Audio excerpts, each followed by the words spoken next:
그 60, 70년대에 나타난 분단 소설의 흐름이 약간 다릅니다. 제가 오늘 이야기하는 것들 그냥 다 기억하세요. 어쨌든 60년대, 70년대가 달라서 제가 이렇게 구분해놨습니다. 작가도 다르지, 작가도. 여기는 우리 여기 최박 배웠잖아. 그 다음에 박경리 작품 중에 불신시대 이런 작품도 있어요. 그럼 나중에 검색해보세요. 제가 이렇게 여러분들한테 작품 내용만, 작품 제목만 이야기하고 넘어가는 것들이 엄청 많은데 검색해보라고 하는 이유는 두 가지야. 하나는 여러분들이 검색하는 걸 자꾸 해야 여러분들이 스스로 공부할 수 있게 돼. 내가 내년에 올라간다는 보장이 없잖아. 내년에도 선생님들이 떠먹여주는 것만 여러분들이 보면 성적 안 올라. 여러분들이 해야 돼. 여러분들이 하는 기본적인 가장 첫 번째 방법, 검색하는 거야. 검색하면 작품 본문도 나오고 그 작품에 딸린 문제도 찾기가 쉽고, 그 다음에 심지어 또 뭐 할 수 있냐면 작품 해설도 나와. 검색해봐 제발 좀. 불신시대 이런 거 검색해봐. 그 다음에 남옥만 배워. 심지어 여기서도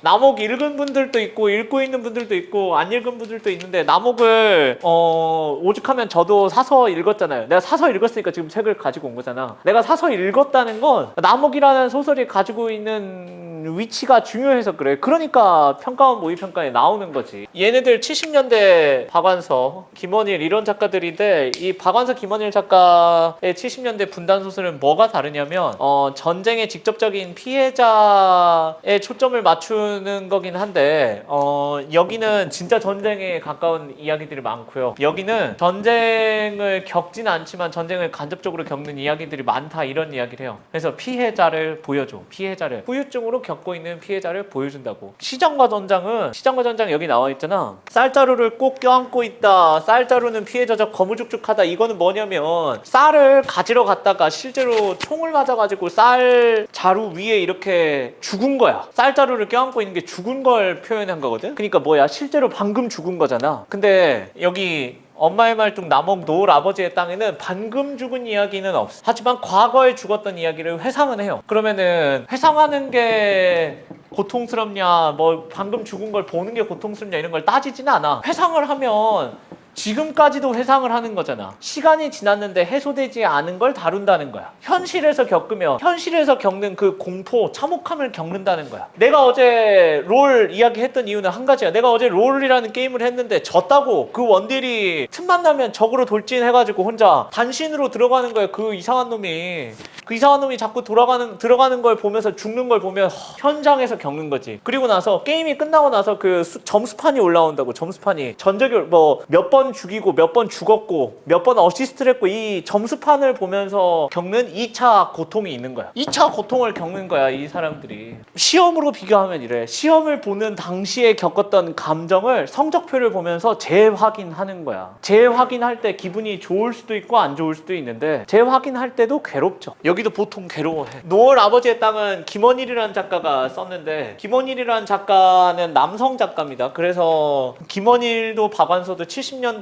쓴 분단소설 작가여가지고 연구자들은 이 둘을 자주 비교하기 좋거든. 소재는 똑같은데 작가가 달라. 작가가 다르니까 주인공의 성이 달라. 남성은 보통 전쟁터를 직접 체험해보거나 전쟁터 안에서 총을 쏘거나 이런 역할을 할 확률이 높겠지. 여성은, 그 당시 여성은 이제 오늘날의 21세기 현대 여군 여성 말고 그 당시의 여성들이 전쟁터에 나가기가 어렵다고. 어려우면 전쟁을 간접적으로 겪잖아. 간접적으로 겪으면 예를 들면 지금과 같이 쌀 구하러 갔다가 죽는 거야. 아니면 내 남편이 죽거나 피난 가다가 내 아버지가 죽거나 이런 거야. 제가 이런 이야기 안 했어요. 이중섭이 자기 가족들을 두고 아내랑 둘이 제주도로 내려왔다고 이런 이야기 안 했어? 그 사람 원래 함경도인가 강원도에 살았어. 원산에 내려오기 전에 원산에 살다가 내려온 거야. 압박 받아가지고. 나중에 이중섭 평전 이만한 두께의 책이 있어. 이중섭 평전. 그런 거 읽으면 나와. 본문 봅시다. 본문 제가 이거 간단하게만 표시를 할게요. 조금만 빠르게 읽을게요. 전쟁을 다룬 소설 중에는 실제했던 전쟁을 제재로 한 작품들이 있다. 이런 작품들은 허구로 매개했던 실제했던 전쟁을 새롭게 조명하고 있다. 박시전의 후반부는 있는 그대로 받아들이고 싶지 않았던 조선 사람들의 욕망에 따라 허구적 인물 박씨가 패전 뭐 이렇게 허구화되었다. 이 말은 뭐냐면 역사를 재해석했다, 이런 뜻이야. 여기까지가 역사를 재해석했다라는 뜻이야. 제가 이렇게 재해석 재해석이라는 단어를 굳이 써가면서 재진술하는 이유는 재해석, 재진술, 아니 뭐 재해석 그다음에 상처 치유, 대리 극복 이런 단어들이 가끔 수능 보기에 나와. 보기에 나오면 여러분들 그때 당황하지 말고 읽으세요. 미안합니다. 보기에 나오면 당황하지 말고 읽으세요. 여기 허구화됐다 이 부분까지는. 그래서 그럼 뭘 허구한 거냐? 무능한 관군 탓에 여성이 피해자였다라고 나와 있잖아요. 방금 했던 이야기가 간단하게 있죠. 그 다음에 박시전에서는 이 비극적 체험을 재구성했다라고 나와 있지. 재구성 제가 자주 쓰는 단어잖아. 이 단어를 여러분들이 머릿속에다 집어넣어야 돼. 집어넣는 게 어떻게 가능하냐면 제가 요즘 인간성 상실 한 하루에 5번씩 이야기하고 나니까 이제 여러분들 머릿속에 인간성 상실이라는 단어가 드디어 들어갔다고. 전화라는 거는 전쟁의 화를 전화라고 합니다. 전화를 피하기 위한 장소인 피화당에서 여성인물과 적군이 전투를 벌이는 장면을 설정하고 있다. 여성 영웅이지. 여성 인물과 적군이 전투를 벌이는 거 여성 영웅이라고 해. 이런 거 이걸 여성 영웅의 요소라고 보는 거야. 여기가 일반적으로 여성들이 전쟁에 적극적으로 참여하지 않았으니까 여성 영웅의 요소를 보는 거야. 이들 간의 대립구도에서 전개되는 이야기는 조선 사람들의 슬픔 위로하고 뭐 추모한다. 그래가지고 여기 뭐라고 되어 있냐면 공동체로서의 연대감을 강화한다 이렇게 되어 있어. 자, 공동체로서의 연대감 이야기하면 여러분들이 떠올려야 될 거 첫 번째, 고전 소설에서는 공동체와 이데올로기가 개인이 하나가 될 수 있어. 이걸 떠올려야 돼. 왜냐, 공동체가 추구하는 거 충효, 예의, 지, 신 이런 것들이야. 유교윤리라고 또는 불교윤리라고. 이 공동체가 추구하는 걸 왕도 추구하고 영웅소설의 주인공도 추구하고 주인공도 추가해. 홍길동이 왜 아버지를 부르지 못했다고 해서 아버지를 공격하지 않았냐. 아버지를 중요하게 생각해야 된다는 효나 예라는 가치를 그 안에 내재하고 있었기 때문이야. 결국에 한편 시장과 전장은 한국전쟁이 남긴 상흔을 직시하고 좌절하지 않으려던 작가의 의지가 이념간의 갈등에 노출됐고 생존을 위해 몸부림치는 인물을 통해 허구화되었다. 시장과 전쟁도 박시전도 허구화됐어. 근데 박시전은 여성 인물을 통해서 역사적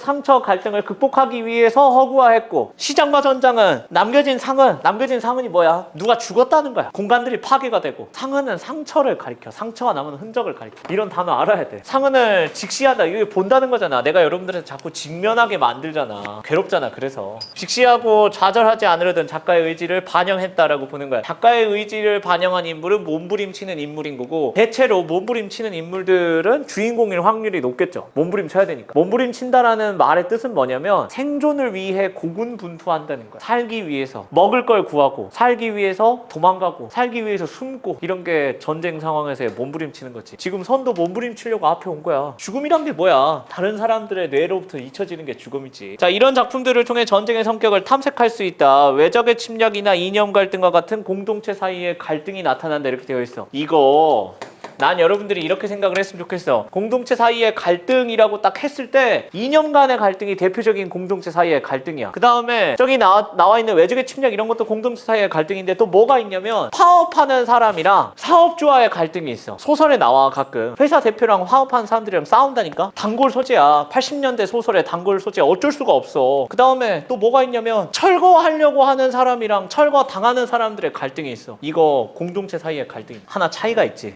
고전이냐 현대냐 이런 차이가 있어. 외적의 침략 빼고, 외적의 침략에는 모두가 하나가 될 수가 있었어. 근데 이념 갈등 모두가 하나가 될 수 있나? 불가능해. 그 다음에 그 노동 현장 관련된 소설 시들 하나가 될 수 없어. 철거하려고 하는 사람이랑 철거 당하는 사람들 하나가 될 수 없어. 이게 소시민이라 그래. 뒤에 세계는 소시민이라 그래. 소시민이라. 현대 사회로 넘어올수록 갈라져요. 분화돼. 이런 걸 파편화된다고 하고, 이걸 인간성 상실이라고도 이야기해. 개인화가 되는 거야. 여러분들이 개인으로 존재하잖아. 내가 여러분들 자꾸 개인으로 살라고 하잖아. 왜냐? 집단을 더 이상 중요하게 생각할 만큼 여러분들의 삶의 영향력이 크지 않기 때문에. 개인의 영향력을 획득하고 난 다음에 집단의 영향력이 생기니까. 100만 유튜버가 자원봉사 활동 하자라고 브이로그 올리면 사람들이 쏟아져 나와요. 근데 그 사람들이 길거리에 돌아다니는 자원봉사 구인 공고를 보고 반응을 하느냐? 그렇지 않다는 거야. 왜냐? 일상 속의 자원봉사는 무의미하거든. 근데 내가 알고 있는 유튜버의 자원봉사 제안은 솔깃하거든. 이게 현대인이야. 그래서 전쟁의 허구화를 하면 인식을 새롭게 한다. 여기까지 이해하시고요. 여기서부터는 박시전의 내용이야. 뭐 이러합니다. 내용을 요약하면 그래. 박씨가 용골대라는 현실 속 실제 인물을 벌하려고 합니다. 그리고 개화라는 박씨의 수행 비서가 있어요. 여기 개화 있거든. 여성의 수행 비서인 여성이 이 용골대 휘하의 장수들을 쓸어버립니다. 용골대를 죽이지는 못해. 왜냐? 역사를 재해석한 거니까 용골대라는 실존 인물을 죽일 수는 없었던 거야. 그건 너무 비현실적이거든. 이 당시에도 너무 비현실적이면 읽지 않았어. 김자점 실제 인물 인물이죠. 어쨌든 여기 보면 용골대가 왕대비랑 세자대군이면 장안미색을 데리고 간다. 이거 뭐냐면 이 당시 세자 소현세자 데리고 가겠죠. 소현세자 효종의 형이 소현세자였잖아. 남한산성 영화를 가서 보세요. 어쨌든 박씨가 12개월을 하여금 외쳐한 무지한 오랑캐야. 이거 누구를 가리킨다? 용골대를 가리킨다. 이거 용골대를 가리키는 표현이야. 용골대를 가리키는 표현. 이거 내가 이렇게 예를 드는 이유는 이것도 그냥 이렇게 기억해가지고 기억이 가리키고 있는 인물은 용골대다 이런 식으로 간단하게 물어볼 수도 있다고. 2점짜리 문제 중엔 이런 문제들 간혹 있단 말이야. 왕대비는 데려가지 못하겠다 이렇게 이야기하고 너희들은 본국에 돌아가지 못하라. 이거 누구의 심정을 대변하는 거다? 그 당시 민중의 심정을 대변하는 표현들이야. 박씨는 여성 영웅이면서 그 당시 피해자였던 인물들의 원래 심리를 대변하는 인물로 나타나는 거야. 그래서 박씨가 이야기하는 거의 대부분의 대사들은 그 당시 인물들의 심정을 대변할 수밖에 없어. 어쩔 수가 없어. 안 그러면 이 소설이 허구화되어가지고 이렇게 나타날 이유가 없으니까. 왜 그 요즘에 게임 속으로 들어가는 인물들이 주인공인 판타지 소설이 많이 나오냐면 현실의 세계의 사람들이 오늘날 우리와 같은 현실 세계 사람들이 현실 세계에 만족을 못하는 거야. 현실 세계에 만족을 못하니까 어떻게 해? 다른 세계로 가야 돼. 근데 가장 가까운 다른 세계가 어디야? 리그 오브 레전드의 소환사의 협곡인 거야. 소환사의 협곡이라는 가상 세계로 들어가고 배틀그라운드 에란겔 이런 데에 들어간다고. 왜 들어가냐? 거기 들어가면 다른 세계니까 들어가고 싶어하는 욕망을 드러내는 거야. 소설 창작해서. 예전에 우리 소문의 벽 읽었잖아. 소문의 벽에 보면 소설 쓰기를 통해서 자기를 극복한다고 돼 있잖아. 자기를 극복하고 또 다른 표현으로는 자기를 표현하는 거라고. 오늘날의 판타지 소설 작가도 비슷해. 나 니네들이 하는 줄 알았는데 오토바이가 하는 거였어. 깜짝 놀랐네. 자, 어쨌든 이렇게 해서 이제 오랑캐 장수들에 대해서 이렇게 메시지를 던지고 박시전 끝나고요. 여기서부터는 이제 시장과 전장 이야기입니다. 아마 이렇게 독서 지문 하나, 문학 지문 2개의 구성이 여러분 때 다시 나올지는 모르겠어요. 이 당시 이게 나와서 어려웠거든. 어려워. 지문 3개를 읽고 5문제를 푸는 게 굉장히 고통스러운 일이에요. 난이도를 높이는 주역이야. 지문 3개에 5문제를 안 내고 지문 하나 1문제, 지문 하나 2문제, 지문 하나 2문제 이렇게 분리해서 내면 괜찮아. 집중력이 하나의 지문에 온전히 박혀서 들어가니까. 근데 여기 문제를 보면 좀 힘들 수가 있는 게 가를 바탕으로 나에 대해 이런 식으로 연관지어서 물어본다고. 그러면 가의 내용도 기억하고 나의 내용도 기억해야 돼. 기억이 안 나면 어떡해? 여러분들 가서 확인하잖아. 그럼 어떡해? 기억이 안 났는데 확인이 하려고 하는데 확인이 안 돼. 시간이 오래 걸려. 그런 문제가 어려워. 그래서 저는 이번에 이런 문제 안 내긴 할 건데 여기 보면 가, 다, 나, 다, 가를 바탕으로 나에 대해, 가를 바탕으로 나를 설명한 것, 가를 바탕으로 나, 다를 설명한 것 이렇게 되어 있어. 피란 안 갔다고 야단 맞지 않을까요? 걱정스럽게 묻는다. 김시댁 아주머니 얼굴도 잠시 흐려진다. 쾌활한 목소리로 쌀백을 주는데 야단을 치려고 세상에 불쌍한 백성을 더 이상 어쩌겠어요. 이 모습에서 뭘 확인할 수 있냐면 전쟁에 취약한 일반 소시민들의 모습을 확인할 수 있습니다. 전쟁에 왜 취약하냐? 쌀 배급을 받지 못하면 먹을 게 없어지는 거야. 전쟁이 일어나는 순간 쌀 배급이 없으면 먹을 게 없어. 전쟁이 일어났는데 농사를 어떻게 해? 전쟁이 일어났는데 일을 어떻게 해? 전쟁이 일어났는데 내 물건을 어떻게 팔 수가 있어? 팔다가 잡혀가는데. 그래서 여기 보면 어디서 배급을 줍니까? 이렇게 이야기했고, 여기 이야기합시다. 20명의 사람들이 떼지어 간다. 김시댁 아주머니는 그 사람들 떼지어 가는 사람들한테 어디서 배급을 주냐고 물어본 거고, 다시 물었는데 여전히 미친 듯 뛰어간다. 미친 듯 뛰어갈 뿐이다. 미친 듯. 그들의 급박한 상황을 보여주는 표현이죠. 윤시댁 묻지 않고 그들을 따라 뛰어간다. 그들이 간 곳은 한강 모래밭이었다. 자, 모래밭이 배급소야. 이상해야 돼. 쌀 배급 같은, 여러분들 전쟁 영화 봤어? 전쟁 영화 보면 모래밭 위에서 쌀을 주디? 모래밭 위에서 밥을 퍼서 주디? 군인들한테 심지어? 뭘 세우고 주잖아. 근데 모래밭이라고 써놨다고. 그러면 이게 뭔가 잘못된 걸 암시하는 표현인 거야, 이게. 이런 식으로 생각하면서 읽어. 의심하면서 읽어, 제발. 안 되면 연습하면 돼. 그들이 한강 모래밭이었고, 얼음은 아직 풀리지 않았고, 한겨울이라는 의미죠.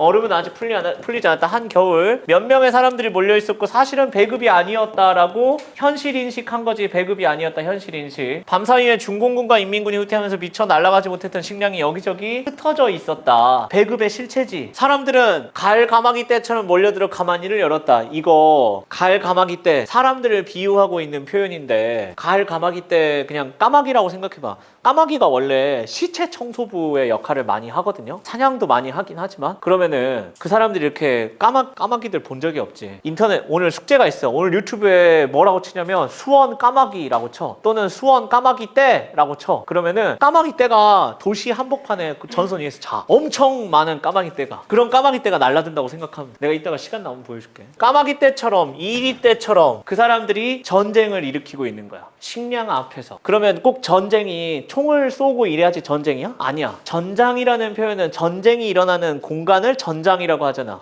식량 받으러 생존을 위해서 전쟁하고 있는 거야 여기가. 생존을 위해서 전쟁하고 있는데 자 여기 보면 허겁지겁 쌀을 퍼내고 자루 끝을 머리에 대고 일어섰는데 하늘이 진동하고 땅이 꺼지는데 고함 소리 총성과 함께 윤씨가 푹 쓰러진다. 고함 소리와 총성과 함께 윤씨가 쓰러졌어. 죽었다는 뜻이야. 총에 맞아서. 자 그래서 외마디 소리를 지르며 쌀자루 위에 얼굴을 쳐박는다. 이렇게 된 거야. 하고 이렇게 된 거야. 이렇게 됐어. 죽었잖아. 내가 이거 희화화한 건데 희화화하면 안 되는데 이 당시에 이런 사람들 엄청 많았을 거 아니야. 거무죽죽한 피가 모래밭에 스며들었죠. 여기 중략 진짜 중략 쓸모없는 중략이겠지. 그냥 여기 안에 여기 순간에 아마 나는 대충 이런 심리가 있었을 것 같아. 이 당시에 상황 묘사나 나의 심리 묘사가 있었을 것 같아. 살아남은 자의 심리 묘사, 상황 묘사나 심리 묘사. 근데 필요가 없어 별로. 자 지영은 지영이랑 윤씨랑 같이 왔는데 지영이 언덕길을 미끄러지는 듯 달려갔고 둑길을 넘었고 강변에 아무도 없었고 서울도 회색빛 속에 쌓여있었다. 회색빛 이거 자주 등장하는 표현이죠. 쌀자루를 꼭 껴안고 있다. 윤씨가. 쌀자루는 피에 젖어 거무죽죽하다. 피를 흘렸다는 거죠. 그 다음에 지영은 윤씨를 안아 일으킨다. 들쳐 업는다. 한 발 한 발 힘을 주며 옮긴다. 윤씨롭고 벼랑을 기어오른다. 아무것도 기억할 수가 없었다. 아무것도 보이지 않았다. 이거 누구의 심리다? 지영의 심리야. 순간 초점화가 되어 있지. 3인칭 소설인데 초점화가 되어 있어. 여기 그는 한 발 한 발 힘을 주며 걸음을 옮긴다까지는 거리를 뒀어. 초점화하기 전이야. 근데 윤씨를 얻고 벼랑을 기어오른다. 이것도 초점화하기 전인데 여기서부터는 초점화 해놓은 거지. 아무것도부터는 초점화한 거야. 둑길까지 나왔고 뻗은 길을 바라보고 멀리 뻗어 있다. 이거 길이 멀리 뻗어 있다. 이거 무슨 뜻일까? 갈 길이 멀다 이런 뜻이죠. 막막한 심리를 표현해 놓은 단어들이야. 시정화 전장이 이래. 시정화 전장까지만 해도 이렇게 전쟁 상황이 거의 전면에 나타나 있거든요. 근데 남옥 보시면 남옥 봐보세요. 남옥은 이렇게 전쟁 직접적인 상황을 보여주지 않아요. 사실 통째로 과거 회상이야. 처음에 내가 전시회를 가고 나서 과거를 생각하기 시작해요. 액자식 구성이지. 과거를 생각하는데 그 과거가 내가 전쟁 기간 동안에 서울에서 살았던 이야기인 걸 뿐이야. 제가 그 이야기 아예 안 했나? 남옥에서 오빠 둘이 죽는다고 이야기 안 했나? 오빠 둘이 죽는다고 이야기했지. 포탄에 맞아서 죽는다고. 다른 집에 그 옛날 고가라고 여기 되어 있어. 고가. 이 고가라는 표현에서 여러분들이 뭘 생각해야 되냐면 오래된 집이니까 오래된 집이 우리 오늘날처럼 이렇게 그런 아파트가 아니라 고가니까 집이 여러 채가 있다고 안 해. 오빠가 그 여러 채 중에 한 채 다락방에 숨어 있다가 죽었어. 포탄 맞고. 전쟁 중에는 서울 시내에 포탄이 여러 떨어져요. 공중에서 이렇게 탱크가 이렇게 떨어져. 맞아서 죽는 거지. 여기 남편이 이름이 태수예요. 태수라는 진짜야. 남옥 읽은 사람. 태수 맞잖아. 태수 맞아. 태수야. 이 태수를 어디서 만났냐면 미군 부대에서 만납니다. 미군 부대에서 태수도 일하는 사람인데 이경이 주인공이거든. 이경이 나한테 작업을 걸어와. 나는 거부하지. 왜냐면 태수한테서는 어떤 내가 원하는 것들을 찾을 수가 없거든. 사랑이라는 건 내가 상대방에게서 내가 원하는 걸 발견할 수 있어야지 사랑이 이루어지거든요. 내가 상대방에게서 내가 원하는 걸 발견할 수 없으면 사랑이 유지가 안 돼. 그게 배려일 수도 있고 그게 미모일 수도 있고 그게 어떤 성격적인 공감일 수도 있고 아니면 같이 게임을 하는 걸 수도 있어. 근데 이경은 나의 상처를 보듬어 줄 사람을 원했어. 근데 태수는 그럴 그릇이 못 됐던 거야. 현실주의자고. 그럼 태수가 그걸 아냐? 몰라. 눈치가 없어. 눈치가 없고 세속적인 세계에 사는 주인공이야. 단지 이경에게 잘 맞지 않으니까 이경이 마음을 주지 않아. 그렇지만 결혼하죠. 세속적인 세계로 들어가기 위해서 결혼하는 거야. 나는 숨을 죽이고 지그시 아픔을 견디며 아픈 날을 회상한다. 이거 누구의 심리? 이경의 심리, 나의 심리야. 나의 심리이면서 이경의 심리야. 나가 이경이거든. 남편은 결혼식을 치르자 제일 먼저 고가의 철거를 주장했다. 이거 상징적인 행위인 거 파악해야 돼. 고가를 철거한다는 건 과거, 아픔 이걸 없앤다는 거야.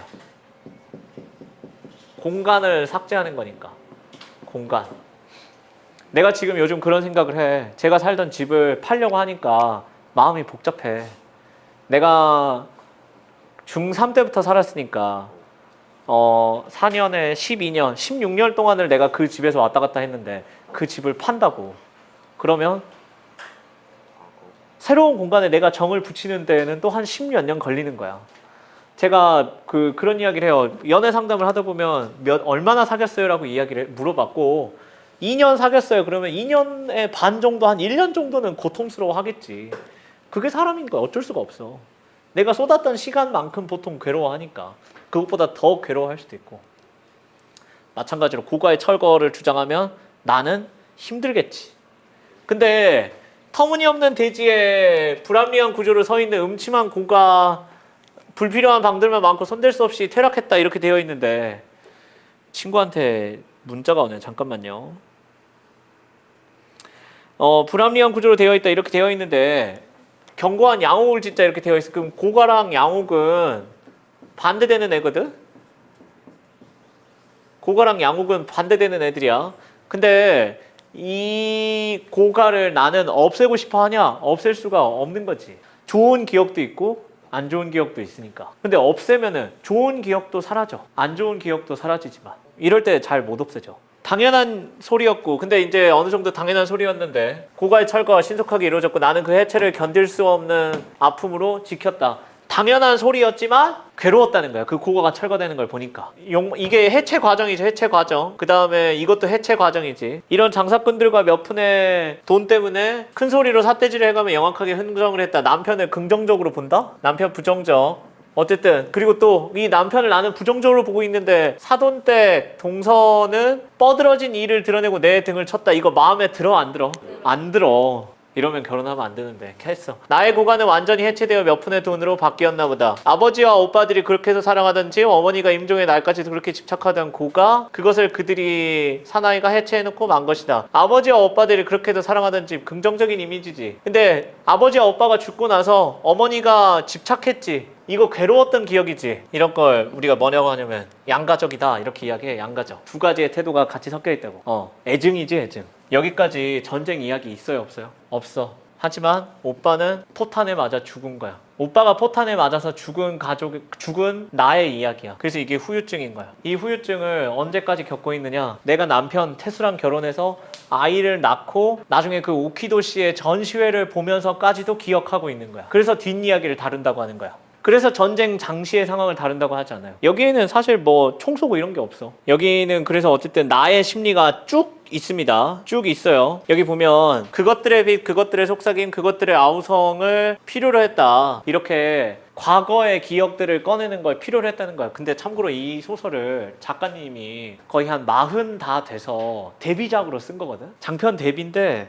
읽어볼만 해. 이게 읽으면 이 주인공의 심리에 이렇게 빠져들어. 전쟁의 아픔을 가장 잘 이해하기 쉬운 소설이야. 난 그래서 읽어보라고 하는 거야, 이 소설을. 이 소설에 이렇게 심리가 많이 나타나 있지 않고 대화가 많으면 읽으라고 안 할 거야. 근데 심리가 무지하게 많아. 나의 심리를 자꾸 보여줘. 그러면 빠져들 수 있지. 빠져들면 공감할 수 있고 공감하면 기억이 날 거야. 나는 젖힌 그의 얼굴에서 동굴처럼 꾹 뚫린 콧구멍과 그 속을 무성하게 채운 코털을 보며 잠깐 모멸과 혐오를 느꼈다. 나는 남편의 모습에서 모멸과 혐오를 느꼈다는 거야. 현재에 와서. 이게 왜 모멸과 혐오를 느끼냐? 세속적인 모습이니까. 내가 과거에 간직하고 있던 빛과 같은 모습이 아니니까 혐오를 느끼죠. 감정적인 단어 되게 많이 쓰여 있어. 그래서 기억해 볼 필요가 있어. 여기 있는 세 개 문제는 뭐 문제가 없어. 여기에는 딱히 뭐 보기의 내용도 없고요. 그냥 풀기만 하면 돼요. 여기 있는 문제는 심지어. 근데 수능에 나왔다는 것만 차이야. 그리고 A형 문제잖아. 이 당시 A랑 B가 있었단 말이야. B형 문제가 더 어려웠어. 내가 더 봐야 되는데 시간이 빠듯하지만 내가 딱 산업화 도입부까지만 이야기할게요. 산업화 도입부까지만. 이거 B형 짝수 33번 보세요. B형 짝수 33번. 지문이 있습니다. 산업화. 제가 산업화까지만 딱 이야기를 하고 다음 시간에는 문제를 쭉 볼게요. 우리가 배경 지식을 습득하는 것도 상당히 중요해서 제가 일부러 이렇게 설명하는 겁니다. 산업화는 여러분들이 기억해야 될 게 산업화를 한다고 해서 나쁜 게 아니라는 겁니다. 산업화를 해서 생기는 큰 문제는 두 가지입니다. 개인이 생긴다는 거, 가족이 해체된다는 거. 가족이 해체되고 개인이 나타나. 그 개인들은 어디에 가서 사냐? 도시 속에 있는 달동네에 가서 살아. 조그만한 방에서 여러 명이서 살죠. 그러면 어때? 생활이 힘들어. 공장에 나가서 일하고 돌아와서 가족들이랑 같이 지내고 공간은 좁은데 가족들이랑 유대감을 느끼면서 살아. 그게 저의 부모님 세대예요.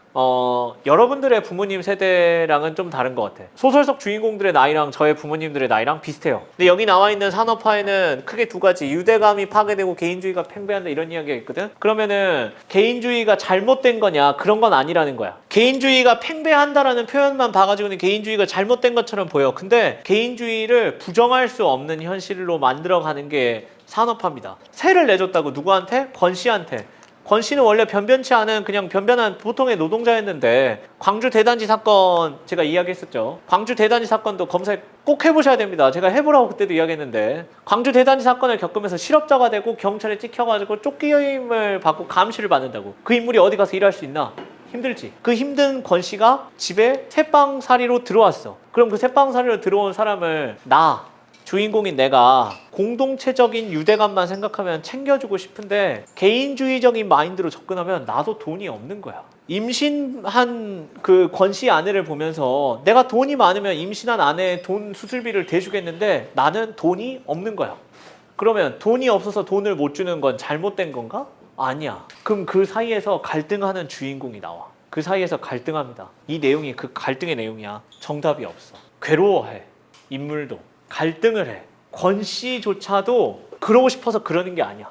그래서 여기 보면 권 씨의 부인이 쏟아질 것만 같은 아랫배에 대한 관심이 이렇게 있잖아. 이건 뭐냐면 권 씨 배를 보고 권 씨 부인의 배를 보고 와 씨 대박이다. 이렇게 배가 커졌어. 이렇게 하는 게 아니라 나의 아내가 이거 이렇게 배가 불러왔는데 곧 분만일일 것 같은데 걱정하고 있는 상황이거든. 태도의 차이가 나타납니다. 모든 일들에 대한 태도의 차이가 나타나 이 소설에서.